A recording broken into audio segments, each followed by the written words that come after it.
Konnichiwa. Hello everyone, welcome back to my channel. Welcome if you are new to the channel. So for today I am back with another reaction, and I'm going to be checking English words that are actually Japanese. So I'm excited for this because I know some of these words and never thought they were Japanese word or words. So yeah, I'm excited for it. So let's go ahead and check it out and subscribe to the channel if you are new or yet to subscribe. So without further ado, let's go ahead and check it out. 皆さんこんにちは、Kentoです。Today I'm going to talk about a few English words that a lot of people don't know that were originally Japanese. Now, I grew up speaking two languages, Japanese and English, and because of that, I thought I knew basically every word in English that was originally Japanese. I mean, when I hear words like sushi or ninja, I could immediately figure out that's Japanese because I speak Japanese. But then one day I was online, I was looking at ads on Etsy for vintage Levi's jeans when I saw this. Levi's with a skosh more room. Now this is a bit of English slang, skosh, that I wasn't really familiar with. I mean, I knew that the word sukoshi means a little in Japanese. So I tried it out. Levi's with a little more room. That made sense. So I looked it up and yep, skosh also means a little in English, and it comes from the Japanese word that this is my means first the time same hearing that thing word. And sounds a lot like it. Skoshi. Turns out, while American GIs were stationed in Japan after the Second World War, they picked up the word. And during the Korean War, the GIs apparently called fellow soldiers that were short skosh. So it got me thinking, were there any other words that made its way from Japanese to English that I just didn't know about?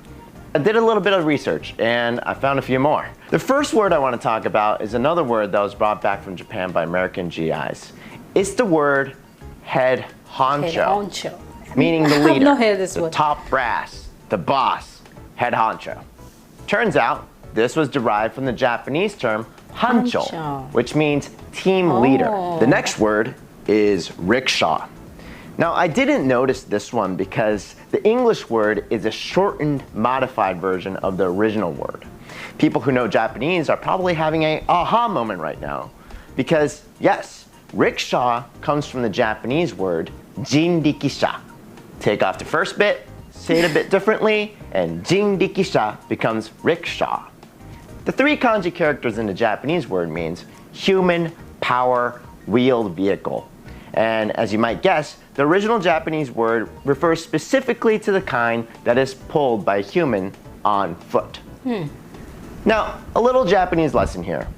A tank is called a sensha, war-wheeled vehicle.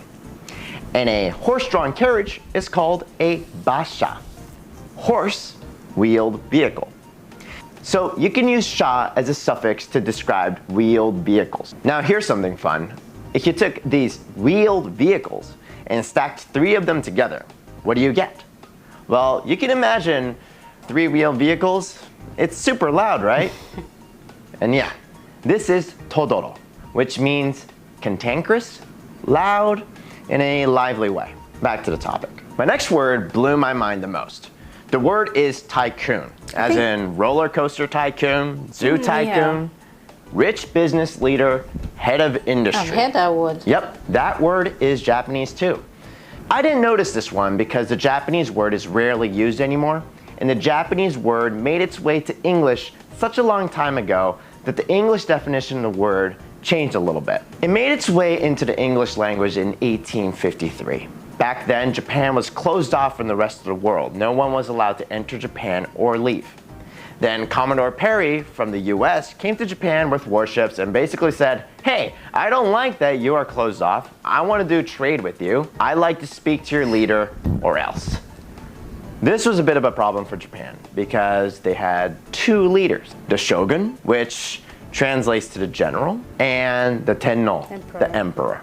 Now, if you were just looking at those two titles, you would probably guess that the emperor has the power. But in fact, the emperor was more or less powerless, and the real leader of the Japan was the shogun. Japan needed to come up with a new title for the shogun so that everyone that did diplomacy with Japan could understand that it was the shogun that had the power and not the emperor. So they decided to adopt a Chinese word that means great lord. tycoon. Anyways, Commodore Perry eventually went back home to the United States to report back. And with him, he brought back the word tycoon. And that's when John Hay and John Nicolay, President Abraham Lincoln's personal aides, learned this word. And they liked it so much, they started to call Lincoln a tycoon. Back then, it really just meant government leader. But eventually, after a few more decades, the word tycoon started to describe business leaders rather than government ones. Eventually, it landed on the definition we know today. So those are the words I wanted to talk about today. Thanks. I like the video. I like the fact that this video actually talk about like a kind of history, a Japanese history. Apart from him talking about those words, like, you know, where those words, how those words they were originated from. You know, I like the fact that he was talking about history as well, Japanese history. And these words, to be honest, I've never heard majority of them before. Like I think it's my first time. I think I've only heard about the Taicom, I think. Yeah, it's crazy to know that, you know, these words, most of these words that people never even knew that they are Japanese words, or they were, like, you know, created or formed from a Japanese word or words. Nice video. I like it. I just love the fact that he kind of talk about branch a little into Japanese history, you know, which I think it's nice. You know, it's good. Anyways, guys, that's it for this video. Leave it to what you think, and don't forget to subscribe to the channel if you are new to the channel, and share, drop a recommendation, what video you want me to see. So that will be it for this video. I'll see you guys in the next one, and you'll see me. Peace and bye bye for now.